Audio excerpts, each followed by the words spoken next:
आगे और बात करते हैं कोलकाता की। कोलकाता में हिंदुवादी नेता ज्ञानंद स्वामी ने 5 लाख लोगों के गीता पाठ कार्यक्रम में हिस्सा लिया और बाबरी मस्जिद पर हमले का सुर बुलंद किया।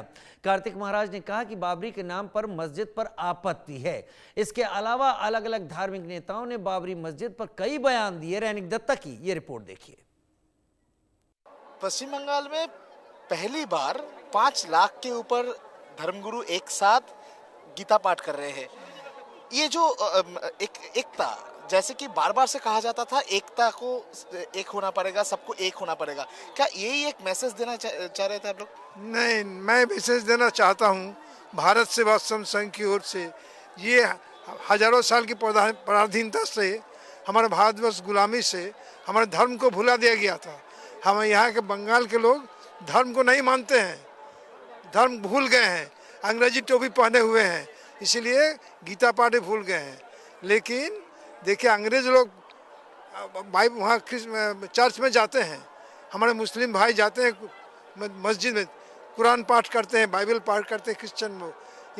लेकिन ये ईसाई लोग है, क्या नाम है, पंजाबी जो है, सिख लोग हैं, गुरुद्वारा में जाते हैं, तो उनका धर्म ठीक मालूम कर रहा है। लेकिन बंगाल के लोग नहीं, हम लोग धर्म नहीं मानते हैं। धर्म मानना पड़ेगा, हर किसी को हो, आप क्रिश्चियन हो, मुस्लिम, किसी को कोई धर्म मानना ही पड़ेगा। तो हमारा धर्म सबसे प्राचीन धर्म है, इसमें कोई ये सांप्रदायिकता नहीं है, इसमें कोई हिंसा देश नहीं है। गीता जो है इतना महान है गीता। आज देखिए हमारे प्रधानमंत्री जी नरेंद्र मोदी जी ने पुतिन को क्या दिया है, एक गीता, श्रीमद् भगवत गीता दिया है। क्यों? उसका अंग्रेज 2 साल से युद्ध चल रहा है रशिया में 2 साल से युद्ध चल यूक्रेन से। तो हमारे प्रधानमंत्री जी ने पुतिन को बोला, देखिए गीता पढ़िए, शांति आएगा, शांति आएगी। इसमें हम जब विश्व मैत्री चाहते हैं, विश्व में शांति चाहते हैं, सारे विश्व में कोलाहल युद्ध चल रहा है, इस युद्ध को निवारण का एकमात्र गीता है उस उपदेश। इसलिए रशियन भाषा में गीता अनुवाद करके पुतिन को दिया गया है, अब युद्ध शांत करे, शांति आ जाए। तो भाई एक तरफ गीता पाठ हो रहा है कि, मगर इसके 24 घंटे पहले अगर देखा जाए तो पश्चिम बंगाल में बाबरी मस्जिद का नीति गठन किया जाए। हम लोग नहीं तो कर सकते, किसमें क्या है, कितने मस्जिद है, बाबरी मस्जिद होगा, इससे क्या हर्ज है? होगा, इसमें कोई हर्ज नहीं है, हो सके बनाए तो क्या। तो आपको इसमें हमें कोई कंट्रोवर्सी नहीं है, बने ना, कोई बना ले, अच्छा, हजार मस्जिद है, भी एक मस्जिद बनेगा तो क्या हर्ज क्या है, लेकिन इससे कोई कंट्रोवर्सी नहीं है। एक तरफ बाबरी मस्जिद, दूसरी तरफ ये हिंदू धर्मगुरु का गीता पाठ अनुष्ठान, किस तरीके से देख रहे हैं? क्या पश्चिम बंगाल में अभी धर्म का राजनीति चल रहा है, धर्म को लेकर चल रहा है सब कुछ? स्वामी श्रुति सागरानंद सरस्वती हूँ, उड़ीसा से आए हूँ, मैं केंद्रीय मार्गदर्शक मंडली का सदस्य हूँ। बात यह है कि ये जो कार्यक्रम कर रहा है पश्चिम बंगाल में, ये सिर्फ गीता की कार्यक्रम नहीं है, एक जागृत करने के लिए एक चिंगारियाँ है, और ये चिंगारियाँ सिर्फ पश्चिम बंगाल नहीं है, इसका सीमा रेखा के बाद सारी भारत की तरफ चले जाएगा। सारी भारत गीता में ओतप्रोत होना चाहिए, ये यहाँ से आह्वान दिया गया है। देखिए, पश्चिम बंगाल की बात नहीं है, हम चाहते हैं सारी भारत की कोण कोण में ये गीता जाना चाहिए, कोर्स में गीता लागू होना चाहिए, हर बच्चे गीता की पढ़ाई करना चाहिए। एक बात यह है, आप जो प्रश्न किए हैं, संजय जी को धृतराष्ट्र ने वही प्रश्न पूछा था, बोला कि क्या हो रहा है बताओ। संजय जी ने बोला, अरे भाई जो हो गया तो उसको बोला दिया। लास्ट में एक श्लोक में संजय जी ने बोला, क्या होने वाला मैं बताता हूँ, जत्र योगेश्वर कृष्ण जत्र पार्थ धनुर्धर तत्र श्री विजय भ्रूति ध्रुवार नीति मतिर्मम।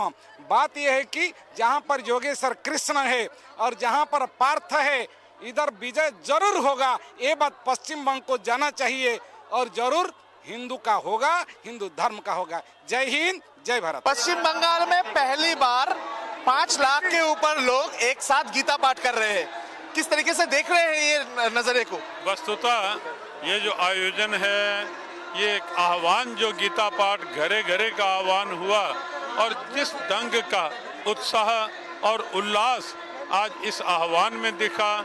सबसे बड़ी बात कि बंगाल से प्रकट हुई जो बहुत दिव्य संत परंपराएं हैं, गौड़ीय परंपरा है, रामकृष्ण मिशन परंपरा है, भारत सेवाश्रम परंपरा है और अनेक परंपराओं के सभी संत यहाँ एक साथ मिलकर के आए, ये एक बहुत बड़ी बात है।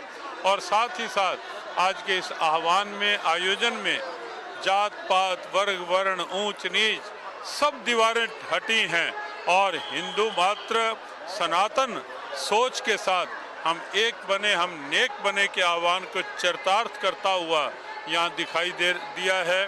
और जिस ढंग से लाखों लाखों कंठ गीता पाठ कर रहे थे, सभी संत गीता पाठ कर रहे थे, तो लग रहा था कि भगवत गीता के वो स्वर जो कभी भगवान कृष्ण के मुख से कुरुक्षेत्र में गुंजारित हुए, अर्जुन जागृत हुआ, वही स्वर आज बंगाल की धरा से गुंजारित हो रहे हैं। और बंगाल में बाबरी मस्जिद भी तैयार हो रहा है जिसका नींव गठन किया गया है, किस तरीके से देखेंगे ये?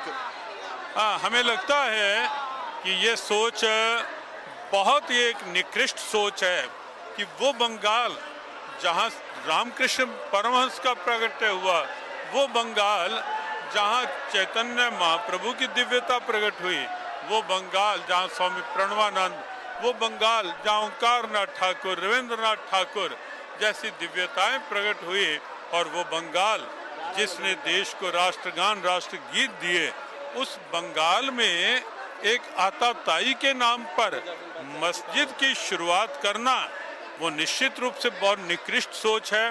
बंगाल में रहकर बंगाल वासियों को बंगाल के उस गौरव को पहचानना होगा।